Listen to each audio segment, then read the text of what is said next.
Back at it again. Hey, welcome back. We're just doing some more casting today.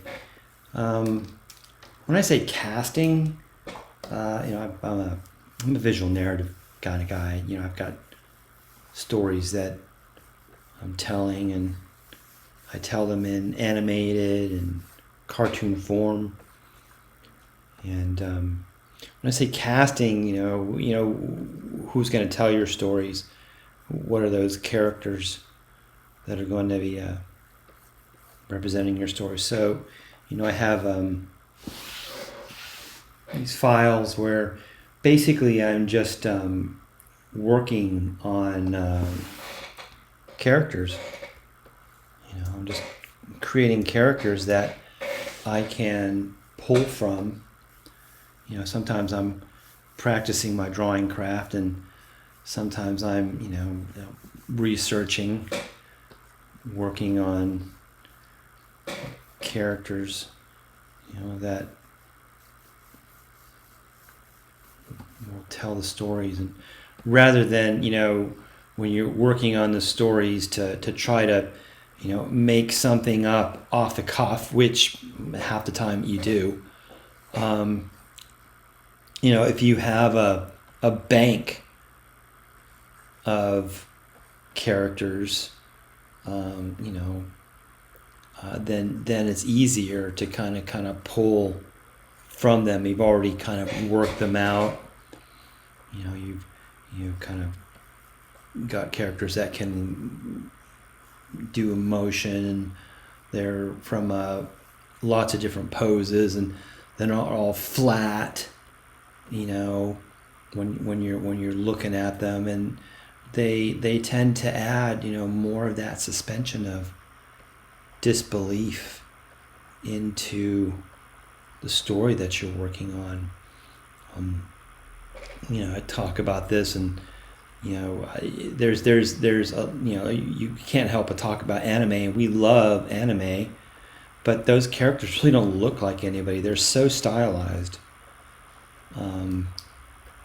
That they don't have a lot of character, and you've got to use hair or color, and that's cool.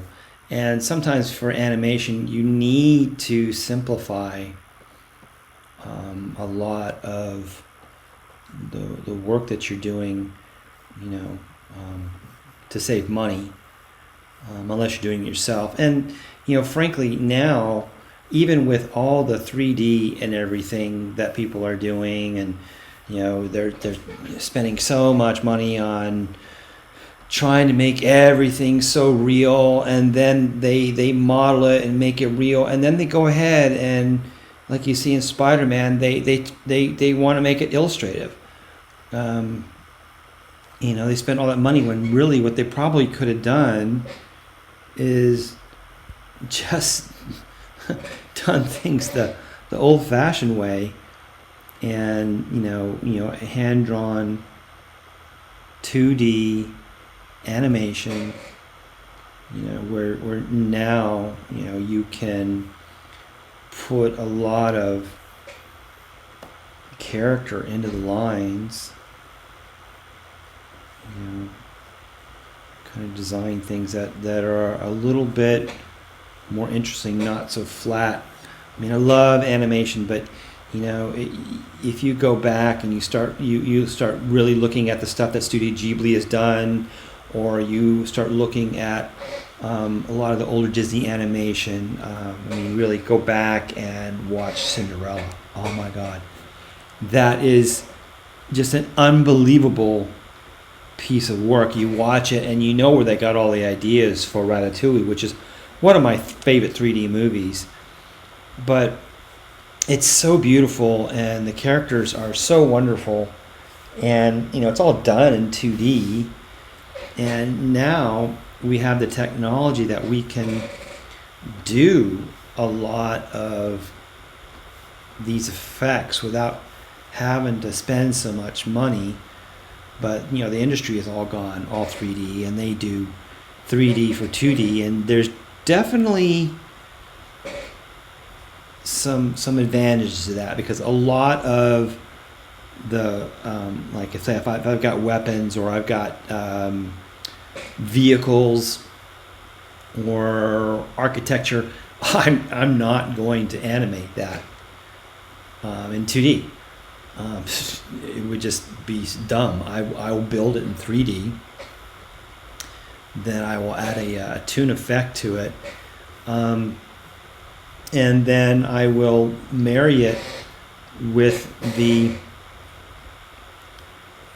2D work that I'm doing, because I love to draw. I don't need to replace all this. I mean, there's really, when you get to the point where you love to draw and you can draw, I mean, you can generate this stuff probably faster than a machine, and it's going to have, I think, a lot of really interesting character to it, and at some point, maybe if you're using something over and over and over and over again, it might make sense to maybe go into ZBrush and build it, or if it's organic, and then see what kind of toon lines you can get, and then even with that, you could still do a lot of the facial stuff by hand. I mean, there's nothing wrong. I mean, I love computers. I mean, I do a lot of 3D, because like I said before, I love sculpture, but I love to draw. And I'm not going to sit here and say that one is better than the other, because there are some 2D, 3D stuff that is just amazing. I saw, what was it? I think Warner Brothers did a version of the Legion of Superheroes, and they've done this style before, and it was 2D and 3D. Beautiful, really, really nice. Some of the stuff coming out of Japan, that Slam Dunk movie, I don't know if anybody's seen it. I'm over here in China, so I get access to that. That made me want to do an animated sports movie. It was amazing. The sequences, where they're playing basketball with the sound effects, was effective. It was really, really, really, really engaging. I mean, it's like, you got to allow yourself to be influenced by all the stuff that's going on.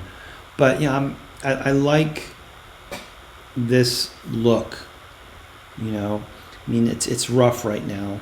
You see me working these characters, and they're kind of rough, and this is part of it's these are a bunch of characters that I will look back at and then use for reference later, clean up later.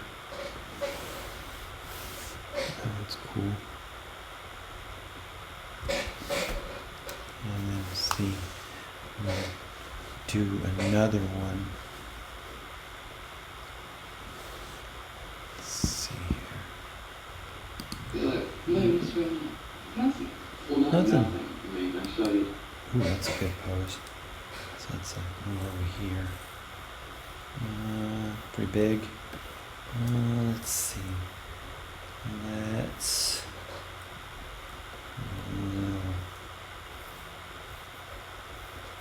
Come back over here. Not that big. I try to fit a bunch of models on a page, and this particular, what I'm kind of falling into, it's like I don't want to do a finished piece. That's not what I'm doing. I'm really working on, the gesture of the face, getting kind of that rhythm of really quickly, and especially when you start thinking about illustration or these cartoons, and this is a cartoon, and that cartoon comes from that black line that the masters used to use, to transfer the design onto the wall for painting. And before older comics, the paper was pulp. I mean, it wasn't really this high quality magazine paper that they're printing on, because a lot of times the comics didn't sell. A lot of comics were complete failures. The comics went through lots of years where people weren't buying them, and they were publishing things, and for some people it was just a way to keep the presses going, because it cost money for the presses to stop working. So they just kept them going, and they weren't really worried about whether these comics were making money, because they weren't making so much money. And it didn't cost so much to print them, because they were printed on pulp. That's that gray newspaper. And so comics had to have these black lines. They couldn't have these saturated colors. They really had to think about the colors that they were using, how they contrasted, how they worked together, so that everything wouldn't just become a bunch of mud that you could actually see, which really forced the artists to think about what they were doing. That in the marbles, they use a lot of Chinese brushes to vary the length of the black. And in Japan, I mean, the pulp papers, they printed very well. Everything had to be a certain length.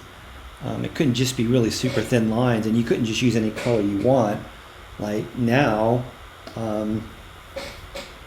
these webtoons, they can use any colors, and you kind of use effects, and let's try this, and I see colors where there's red and blue, and they got all these effects. And really, I think what's end up happening, a lot of these comics they're very difficult to look at. And it's almost like the artists they're challenging. Hey, look what we can do. I change all these colors, and you saw that with a lot of the layouts, where they have these circular layouts or these glass shard layouts, and you're not really sure what panel should you look at, or they got panels with all the same picture and it's all text, and a lot of the fun of comics, because I grew up reading comics, and the first thing I did when I looked at it, I would look at the art before I'd even buy the comic, and kind of page through it, and you can kind of see what the story was about. You didn't have to spend time reading a novel. And if the pictures were exciting, then you wanted to read what's going on. But the comics were a different medium. I mean, I know now it's the graphic novel, but it's still graphic, and we're still using basically pictures to kind of tell our story. And so at some point, when a picture is small, it's small, you don't need all of the detail. By the people, I'm just going to put a lot of detail, and I'm just going to shrink the picture down, and you're not going to see that detail anyway, and that picture's going to end up, it's going to be like a little pattern, and it's going to be difficult to look at. I think as designers, because if we're artists, we're designers. It doesn't matter. Once you have worked a little bit, you understand what design is, and design is, I heard this once, design is a tool for better communication. And, design can definitely be an art form, but first and foremost, it's a means of, making the information accessible. That's what you're doing. Some people, they want to create patterns and they're so interested. Hey, look what I did! Everybody, look what I can do! And okay, what is the purpose? Are you trying to draw attention to what you did? Kind of like the people who, their whole goal in life is to make their signature on their painting bigger than the painting. Hey, look, this is me. It's not about, creating that bond with the audience, that it's about their experience. And, you don't want, it's, I don't know. Sometimes I don't understand certain things. And it's okay if that's what you're into. It's not what I'm into. I think Robert Henry is a great illustrator and teacher from the turn of the century. He would often say that art is kind of a gift that you give. And even if we're kind of doing entertainment,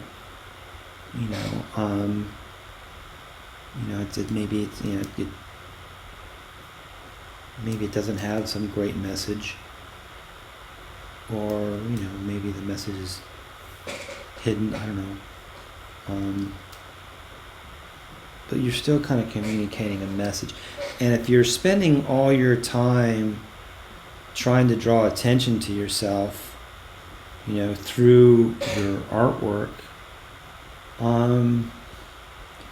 is it the best use of your time? Maybe I've missed the boat. Maybe it's me. Okay, that something around here has I missed that class. Let's just try to get one more in. Let's see if we can get one more before we kind of end this. It's like, you can see, I always start with kind of a circle. That's that Loomis method. You start with a circle, then you chop, and you chop. So you have this shape to start off with, right? Then you find the hairline up there, because there's the top of the head, there's the hairline. Then you have this measurement here, 1, 2, 3. So now you got the length of the face, and somewhere in the halfway point, a little bit of halfway point is the mouth, and then you got the nose here. And this is not the eye line. This is actually the brow line. So you got this big part of the bone here, and then the orbits of your eyes kind of come down. And the orbits aren't straight like glasses. Okay, you can use that glass metaphor, but really the glass part is on the bottom here. Okay, but it's really kind of at an angle there, and then your eyeballs sitting there. So they say 5 eyes wide, 5 eyes or 5 eyes or 6 eyeballs. This is more for sculpture. Okay, and then you can kind of, where's the center?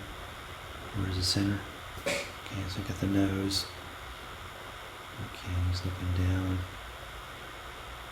And we can go all the way down there and kind of cut it, come in, kind of get the size of that nose there, because the nose has size. And then you see, the cheekbones here. So here's the mouth, the jowl on the side, and we'll come in, get that chin, round chin there. Okay, and we know that the ear is going to line up at the bottom of the nose, top of the eyebrows. So you can kind of just put in those straight lines for now. I mean, you don't have to make it perfect, because a lot of when I'm drawing, I'm kind of setting myself up to kind of trace over and then play with the design, you know. And I could just keep this and go over and over and over again, you know, but I'm always kind of moving around. And this is like he's going to be moving, looking down. Okay, so you can see. Okay, when you see that the eyes are like the eye sockets are down like this, there's this bone comes up and up, and then there's this is where your glabella is right here. That's where that little area here where you have your forehead and your nose, the bridge of your nose. This is the glabella right there. And really, your eyebrows, get a different color. Your eyebrows actually kind of go over that, and they're straight, okay, until they turn with the skull, because this area here that I'm marking off, this is all the side of the face. This is the side of the face. This is not the front. That's the side. This is the front. Okay? So, you know, you would have it's a different plane right there. So let's see. We're going to make him kind of looking down. So we've got our eyeball here.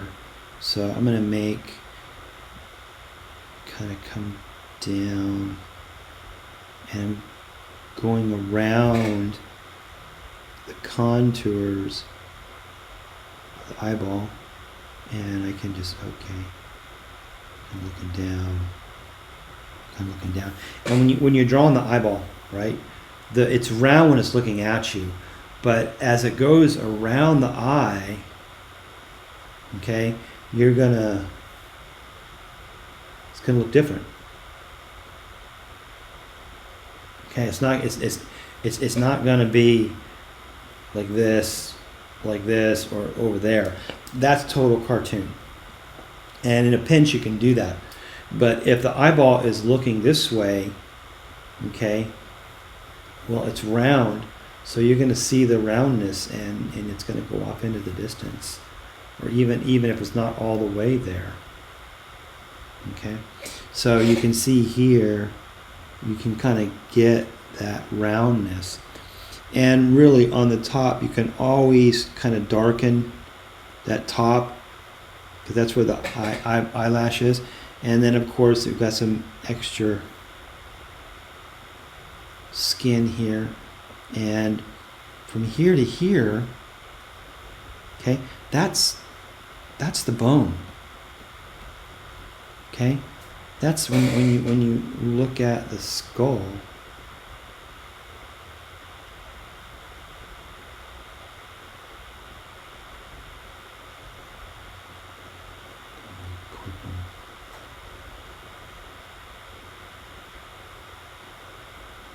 Okay, that right there,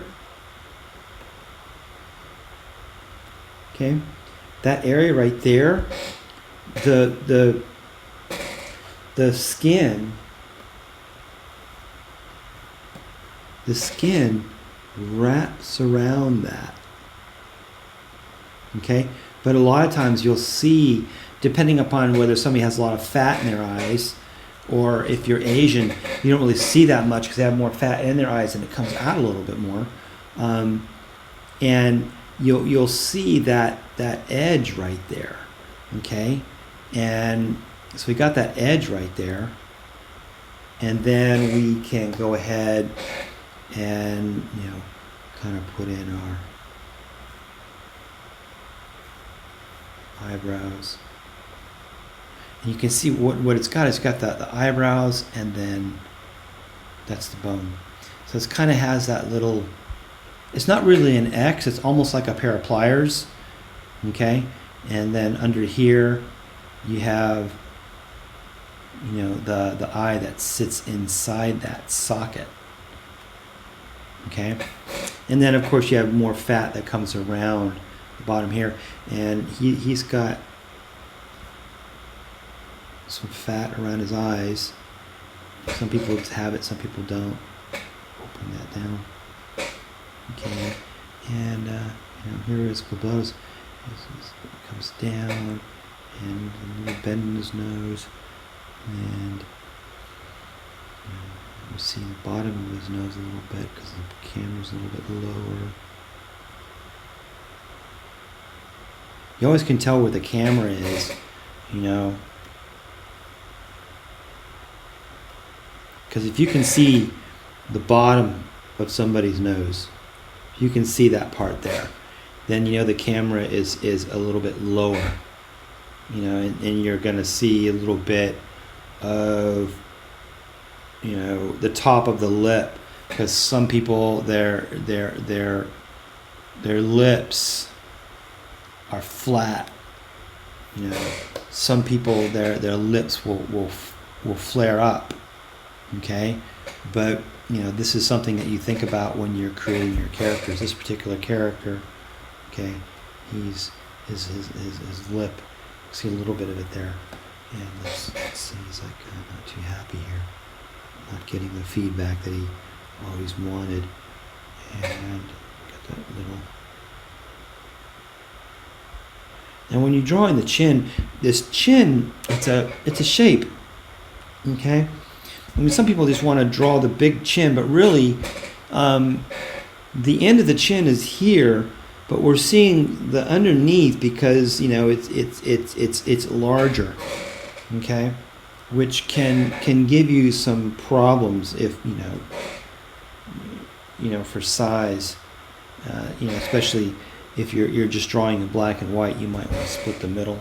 So let's come out, come down. That little bit of angle, okay. Because I always look at here at the end of the mouth and see where does that in relation to, you know, where this comes down and it turns, okay. Because it's gonna turn. Some people it'll turn high. Some people it'll turn low. Okay, that's another way that you can kind of think about, you know, how to differentiate your characters. You know, where does that fall? All these little things. And people, you know, they may not know how to draw, but, you know, they will respond to this because, you know, people are experts at seeing the human face. And so the little details, it's subtle, but they will notice them. You know, they will see them. And, you know, your characters will start to come to life because, you know, they don't all just look the same. You know, it wasn't a monetary decision. You know, it's like, oh, we don't have money to animate, you know, all those different things. It's like, well, you know, you don't have to animate some things. You know, not everything has to move. But when you're building your characters, you know, and you can kind of try to start kind of creating them with more differentiation, ethnicity, more character, and it's going to make your story richer. Get rid of all this. We don't need all that. It's not necessary. Get rid of it. And it's just going to make your story a little bit more rich, because it's going to be one step closer to, you know, that suspension of disbelief. Because that's what you want. You want people to, you know, not think about the animation. You're not doing the animation, say, oh, look how good I am, look how cool it is. It's like, No, you don't want them to think about that at all. In my terms, you want people to get lost in the story. You know, that's what I think is important. I don't want to call out to say, hey, look at how well I can do.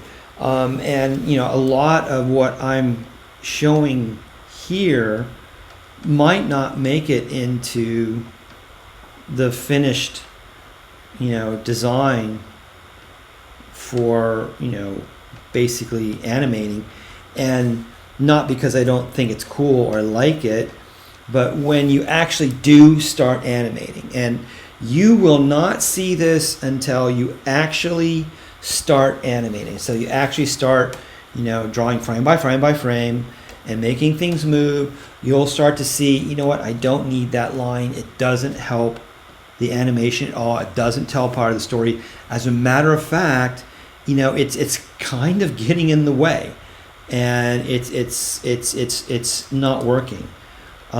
Sometimes it's still you want that detail, but if something's moving, if it's actually moving, you might not need all that detail.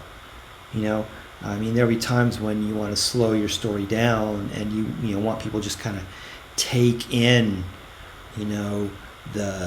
the world building, or the what you're seeing, and you're not doing it to prove somebody anything. That's not what you should be doing.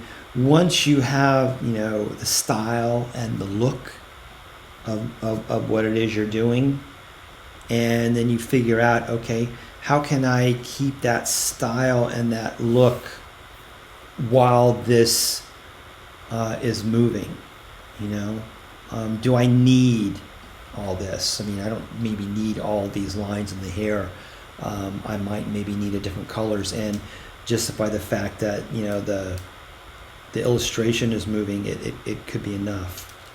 And some of that you're not going to see till you actually start animating. And those people that have experience animating, what I'm talking about. It's like, oh, there's too much detail in there. Yeah, maybe, or maybe this is just it's a fresh take on something, or it's a failed experiment. Because you got to be willing to fail. Like one of the biggest risks ever made. If I love old movies, I do. I love old movies. I don't think just because they're old that you throw them away. There are a lot of things that are made for their time, which means you look at them now and they're dated. It's hard to watch them. It could be the color, it could be the acting, it could be the story, it could be just the stereotypes. But then there are even more movies that just they are out of time. They are classic. You could watch them at any time. They're just amazing. And one of the most amazing movies, I think, is 20,000 Leagues Under the Sea. Disney's adaptation of Jules Verne. It is the movie that almost bankrupted Disney. Nobody thought it was going to work, and they had so many problems and challenges as they were creating new technology to kind of make this film. And that was the same with Wizard of Oz, which still remains a classic. It's still. Could you improve on it? I don't know. I don't think so. They've tried, and it just didn't have the same magic. And part of it was the wit and the charm of the cast. And is anybody going to be ever able to top the Wicked Witch of the West? I doubt it. She was so scary that they had to pull her out of a lot of the lot of the show because she scared kids to death. That green paint didn't help her complexion, and the actress that portrayed that is just a wonderful, funny, super amazing woman. You'd be hard pressed, I think, to find somebody who could reprise that role without overacting and just trying to draw attention to themselves, rather than trying to create the character. And I don't know if it's so much the actors and actresses, the direction, the time, because we're definitely living in different times now. People have different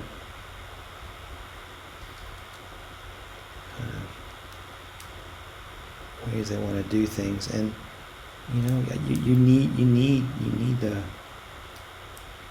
all those new ideas. But you can't discount. You can't just throw everything away. You can't just because it's old, it's no good. Or you can't learn anything from it.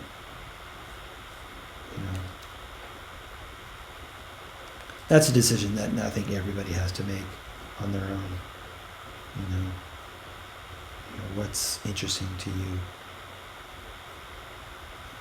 Okay. All right. I think let's go down. Look at this. This is meant to be smaller. When you start to look at these little ones and you start to see them as they would be seen in a comic, or they start to have their own character. And by doing pages of these, what I call these kind of model sheets, you're able to kind of explore kind of different characters, explore attitude, just kind of bring those characters to life, and play with how you want to represent them in black and white, and how eventually you're going to make them move. And this guy has one hairstyle, but what would he look like with a crew cut or a different hairstyle? And then going in and changing those expressions and making him talk. So this has been fun. You'll definitely see me doing this a lot because I'm always, casting for my stories, creeping into the past and looking at things and seeing how to bring back the past and give it a twist. So great. You guys all have a great day, and tell your friends. And of course, as always, to keep hope alive. So like and subscribe.